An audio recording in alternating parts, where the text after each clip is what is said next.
स्वागत करती हूँ अपने चैनल घूमिंग मालविका में फिर और एक किस्से के साथ।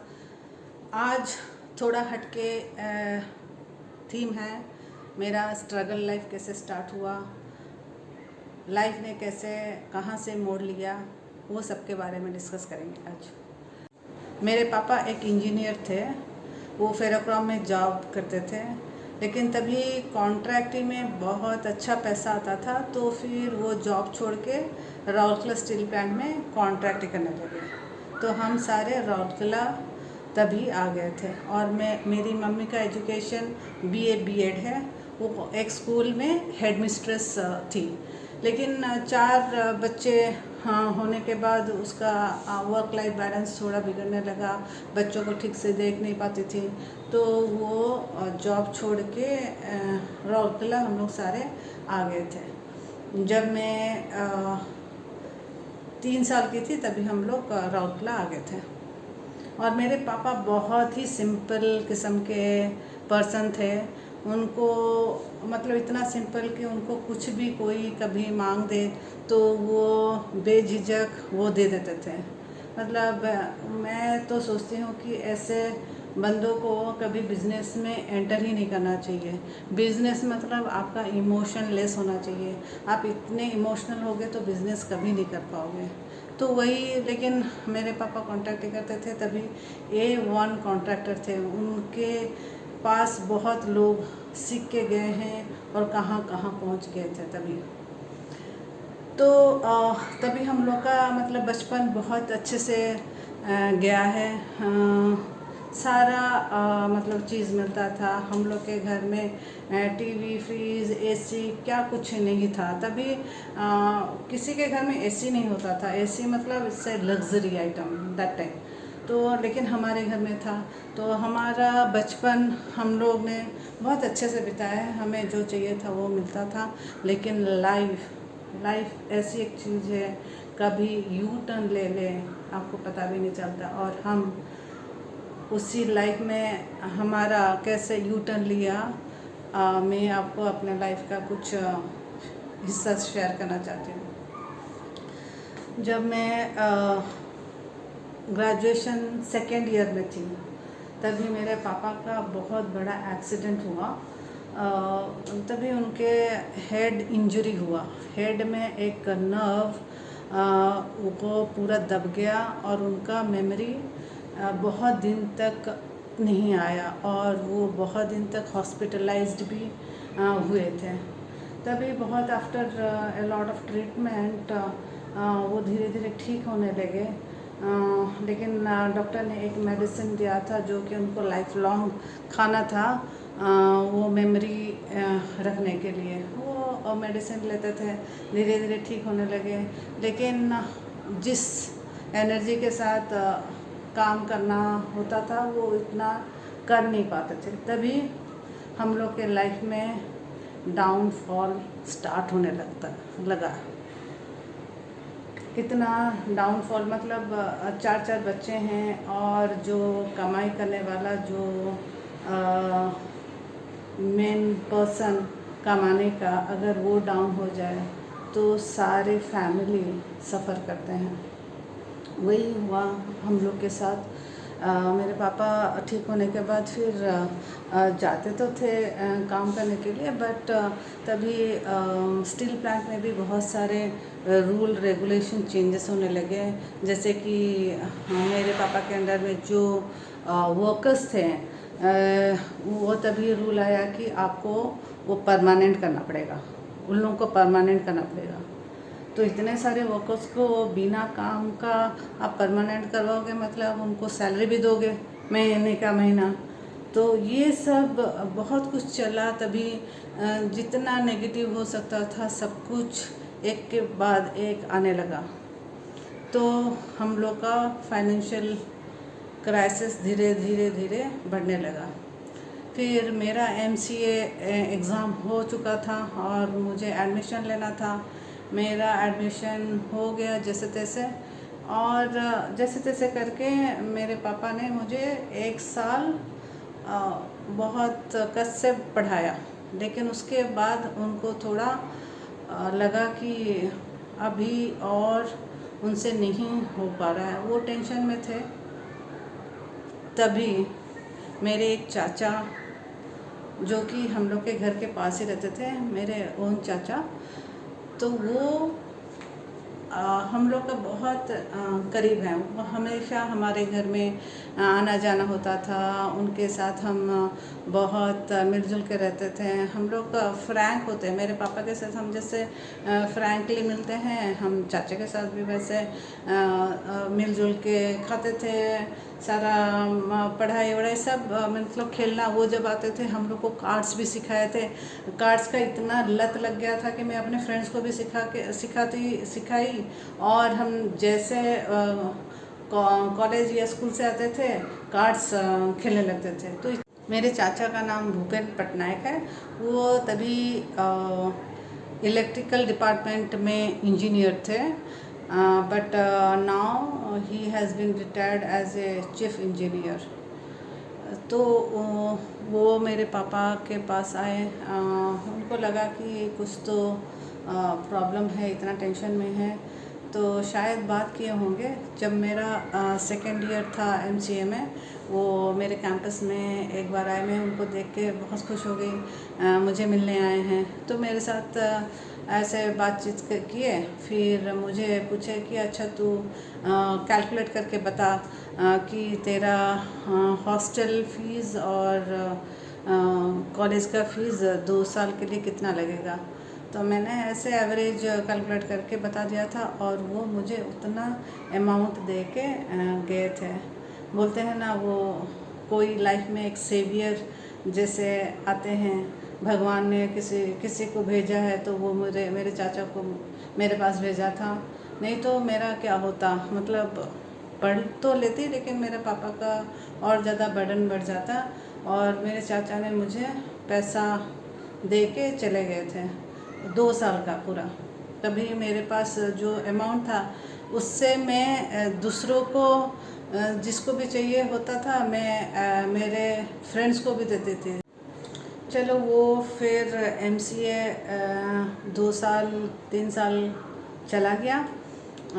लेकिन तभी हम लोग का कैंपस नहीं हुआ था। मतलब पहले भी नहीं होता था, हमारे बैच में भी नहीं हुआ। लेकिन हमने एक बार स्ट्राइक किया था कैंपस के लिए। तो उस चक्कर में एक कंपनी आया था टीसीएस, और वो बस 4 लोगों को सिलेक्ट किया था। Out of 30 only 4 way selected and rest 26 हम लोग निकल पड़े जॉब सर्च करने के लिए। मतलब हम लोग का और डिफ़िकल्टी लेवल। और आगे देखिए चैलेंजेस, कितने चैलेंजेस मेरे लाइफ में आए। तो मेरा तो सिलेक्शन नहीं हुआ। फिर हम निकले कॉलेज से।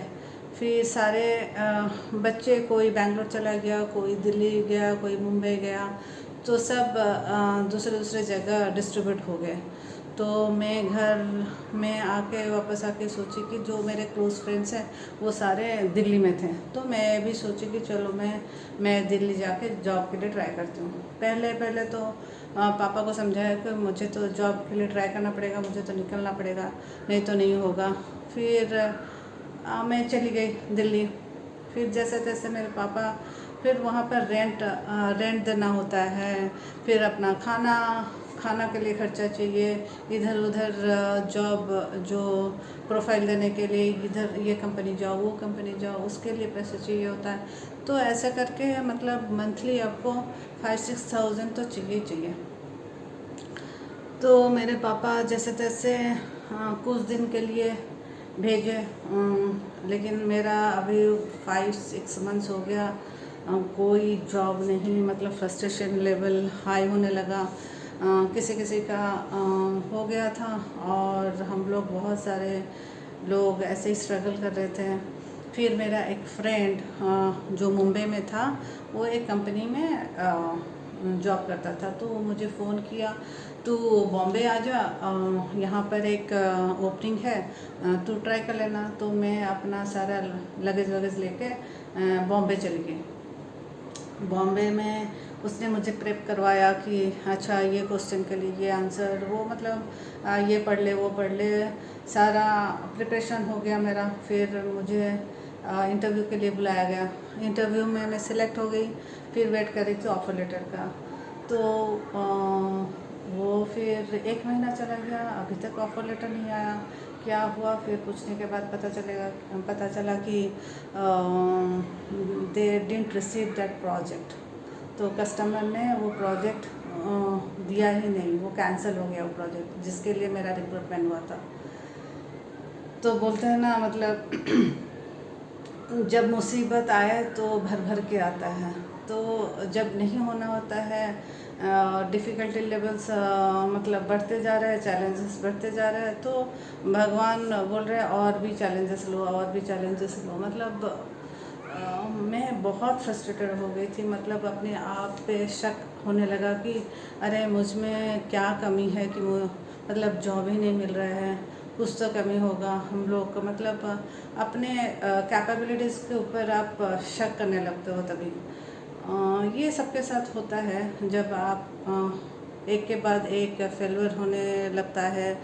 सक्सेस कब मिलेगा वो वेट करते रहते हैं हम लोग। ऐसे टाइम चला गया। फिर वो मेरा फ्रेंड मुझे मेरा जो मंथली एक्सपेंसेस था वो मुझे देता था। तभी उसका सैलरी भी बहुत कम था, तो मुझे बहुत गिल्टी फील होता था कि मैं उससे पैसा ले रही हूँ, उसके पैसे से रह रही हूँ मुंबई में। फिर मैं 3 महीने रुकी, कुछ कोर्स किया और मुझे लगा कि नहीं, और नहीं, मैं जो उसके पैसे से और नहीं रह सकती। फिर मैं वापस आ गई रौलकला। रौलकला में मैं वापस आने के बाद फिर मैं सोची कि क्या करूं बैठ बैठ के। फिर तभी वहाँ पे एपटेक NIT एजुकेशन सेंटर होता था। तो मैंने सोचा कि चलो टाइम पास के लिए एपटेक में पढ़ा लेती हूँ। तो वहाँ पे जाके ज्वाइन कर लिया। मैं वहाँ पर जो भी सैलरी देते थे मैं महीने का सारा वो जमा करने लगी, सो दैट आफ्टर 3-4 मंथ्स अगर कुछ पैसा हो जाए तो फिर वापस जाऊँगी दिल्ली, ये सोच के मैं जमा करने लगी। ये बहुत मतलब क्या बोलूँ, वो जब सोचते हैं ना फाइनेंशियल क्राइसिस जिनका जो देखे हैं ना, वो सोच सकते हैं कि वो मतलब उनके लाइफ कैसा गया होगा। तो मैं ऐसे 2-3 महीने पढ़ाने लगी, लेकिन अपने अंदर से एकदम सेटिस्फेक्शन नहीं आता था कि मैं क्या कर रही हूँ। MCA करने के बाद मैं एपटेक में पढ़ा रही हूँ, इसी के लिए क्या MCA किया था क्या। मतलब अंदर से बहुत गिल्टी फील हो रहा था कि क्या, मतलब क्या कर सकती हूँ। और घर में कुछ बता नहीं सकती। मैंने घर का सिचुएशन ऐसा था कि आप बोलने से भी मतलब कहाँ से वो पैसा लेके आएंगे अगर नहीं है तो फिर मैंने फिर से सोचा कि मैं अपने चाचा से हेल्प लूँ। मांगना तो किसी को अच्छा नहीं लगता, मुझे तो एकदम नहीं अच्छा लगता। हमारे घर में हमारे सारे भाई बहन, कोई जितना भी प्रॉब्लम हो किसी से कभी कुछ नहीं मांगा है। मतलब इतना तो हमारा संस्कार है। मांगना तो किसी को अच्छा नहीं लगता, लेकिन सिचुएशन कभी कभी ऐसा हो जाता है कि आपको झुकना पड़ता है। तो मैंने फिर अपने चाचा जी से बात की कि मैंने बोला मुझे दिल्ली जाना है और ये लास्ट टाइम ट्राई करूँगी, अगर नहीं हुआ तो फिर छोड़ दूँगी। फिर वो बोलने लगे कि अच्छा कितना कितना चाहिए बोल। तो मैंने जितना इकट्ठा किया था उसको मिला के और कुछ अमाउंट मांगा। वो बोले तो जा, और चाहिए होगा तो ज़रूर मांगना, ऐसे वापस मत आना। मतलब मुझे इसीलिए मैं इतना ग्रैटिट्यूड हूँ अपने चाचा के लिए। वो जो टाइम में मुझे हेल्प चाहिए था वो मुझे हेल्प किए थे, और उनके वजह से मैं आज यहाँ पे हूँ। नहीं तो मैं होप ही छोड़ दी थी कि नहीं, मेरा जॉब नहीं होगा। फिर उसके बाद मैं पैसा लेके दिल्ली चली गई और इमीडिएट 2 महीने के बाद मुझे जॉब मिला। और वो फर्स्ट जॉब बस 6000 मिला था, लेकिन इतना सेटिस्फैक्शन बता नहीं सकती। 6000 से भी मैं कुछ कुछ 1000 हो या 2000 अपने घर में भेजती थी। और फिर धीरे धीरे इकट्ठा करके मैंने फर्स्ट पूरा जितना अमाउंट लिया था चाचा जी से उनको रिटर्न किया आफ्टर 1 ईयर या 2 ईयर। वो ले नहीं रहे थे लेकिन but that was a gratitude to him, मतलब आई सैल्यूट यू। और वो वैसे कितने लोगों को हेल्प किए हैं, that's why I really admire him and this video is for him only. हमारे टाइम में जॉब ढूंढने के लिए ना कोई जॉब पोर्टल था, naukri.com नहीं था, लिंक्डइन नहीं था, कुछ भी नहीं था। बस हम डिपेंड करते थे न्यूज़पेपर में जो जॉब वैकेंसीज निकलता था उसी से देख के हम अपना प्रोफाइल मेल कर देते थे। और कभी कभी तो हम पूरे बैच हम लोग जितने भी दिल्ली में थे मिल के जाते थे और कंपनी टू कंपनी घूम के वहाँ पर अपना रिज्यूमे वो सिक्योरिटी गार्ड को दे के आते थे। वो सिक्योरिटी गार्ड वो प्रोफाइल का क्या करता था पता नहीं, वो डस्टबिन में भी डाल देता था या HR को देता होगा। लेकिन तभी हम लोग का ना कोई गॉडफादर था, क्योंकि हमारे कॉलेज से बस सीनियर और सुपर सीनियर 2 ही बैच पास आउट हुए थे और वो तभी इतने अच्छे पोजीशन में थे नहीं कि वो हम लोग को प्लेसमेंट दे सके। तो हमने बहुत स्ट्रगल किया है जॉब पाने के लिए, मतलब बहुत मुश्किल हुआ था। और उसके ऊपर से अगर आपका फाइनेंशियल प्रॉब्लम हो तो और भी दिक्कत होता है। तो आजकल हम लोग देखो हम अपने बच्चे को उतना तो सिक्योर कर दिए हैं कि उनका कभी भी हम लोग फाइनेंशियल क्राइसिस वो लोग देखेंगे नहीं, क्योंकि हमने जो सफ़र किया है हम अपने बच्चे को तो कभी वो स्टेज में कभी ला के नहीं रखेंगे। तो मेरी लाइक मैं जब MCA सेकेंड ईयर में थी, मेरी सिस्टर जो छोटी वाली वो BTech में क्वालिफाई की थी, लेकिन रैंक थोड़ा पीछे होने के बावजूद उसको एक प्राइवेट कॉलेज में एडमिशन करने के लिए सोच रहे थे। लेकिन प्राइवेट कॉलेज में मतलब फिर ज़्यादा पैसा लगेगा। तो एक तो मेरा मैं पढ़ाई कर रही थी, फिर उसका BTech का एडमिशन वो सब होने के बाद फिर मेरे पापा ने बोला मैं तो नहीं दे पाऊँगा, तो उसका एडमिशन नहीं हो पाया। मुझे बहुत अभी भी वो याद है, वो इतना दुखी हो गई थी, मुंह लटका के चली गई।